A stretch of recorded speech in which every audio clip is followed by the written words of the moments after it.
So hello everyone, welcome back to another Tall Ship Tuesday. As you can see, we're here in the cabin of Providence, and today I'm here with my shipmate Phil, who you may not have seen on the channel before, but Phil's been sailing with us for quite some time now and actually attends Mass Maritime Academy, and has been through on their training ship, I believe the Kennedy, you said? Yeah.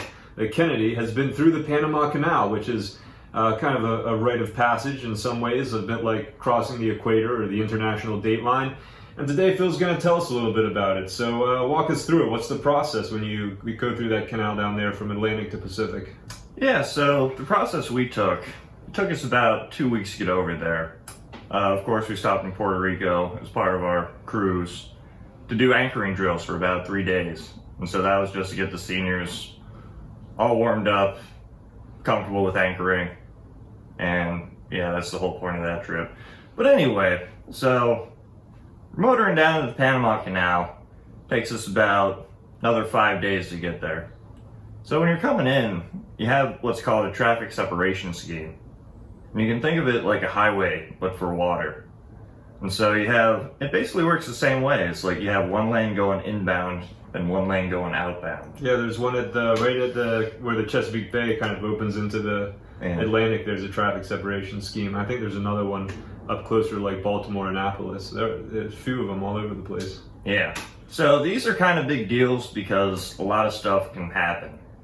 And funny enough, we actually did have a near-miss incident where a ship from Taiwan cut across our bow and got within spitting distance.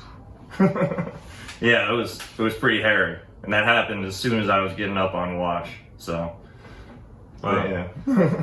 But you got through the canal all right? No big snags or hang-ups there? Oh man. So yeah, believe it or not, so when you're going through the canal, you have a whole bunch of different methods of keeping you controlled. So you have the mules, which are like these big, basically tanks that are on shore, and you attach lines to them, and they kind of keep you from going anywhere.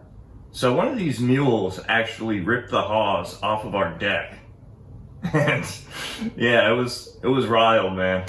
Wow. Yeah, of course they call them mules. I guess nowadays they're all motorized, but back in the day, they literally were mules in a lot of these canals and even like the inshore waterways. You literally have the animal, a mule, to kind of tow the ship on through because you can't go real fast, right? I mean, they're pretty narrow, and I don't know what kind of beam you have on the Kennedy, but it's a big ship, and It's not a very large body of water, so yeah, nice, okay. Yeah, but the other thing that might surprise you is that going through the locks is you actually go pretty fast through them. So what happens is the pilot comes on board, and the pilot's the guy who basically takes you into harbor.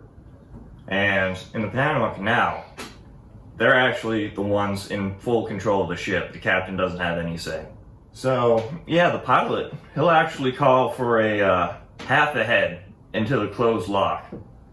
And so what happens there is that you're going so fast, and all the water you're displacing is moving forward. And so that actually acts as a cushion to slow you down a lot. Between that, the tugboats and the mules, it's actually really effective. So, and yeah, locks, for those who don't know, we should just clarify, it's basically like a staircase for ships. Yeah. I mean, it's a whole complicated thing I'm not going to get into. They're really interesting. You ought to look them up if you get a chance. But it's basically a way for ships to go up over a inclined area, whereas normally water always flows downhill. With a lock, it'll allow a ship to go up over an elevation grade. So very interesting. How long does the whole process take? Oh man, it took us about like 12 to 14 hours, I think. Wow. And yeah, we got to the dock at like 2 a.m. And that's a whole other story that I can kind of go into. Yeah, by all means. So yeah, it was 2 a.m. I just got off watch. I was in my rack. And I wake up and I hear somebody fall out of their rack. And the whole ship just jumps. And come to find out the next morning, the pilot actually rammed us at half a head into the dock, T-boning it. And when we all got off the next morning, there was a massive dent in the bow.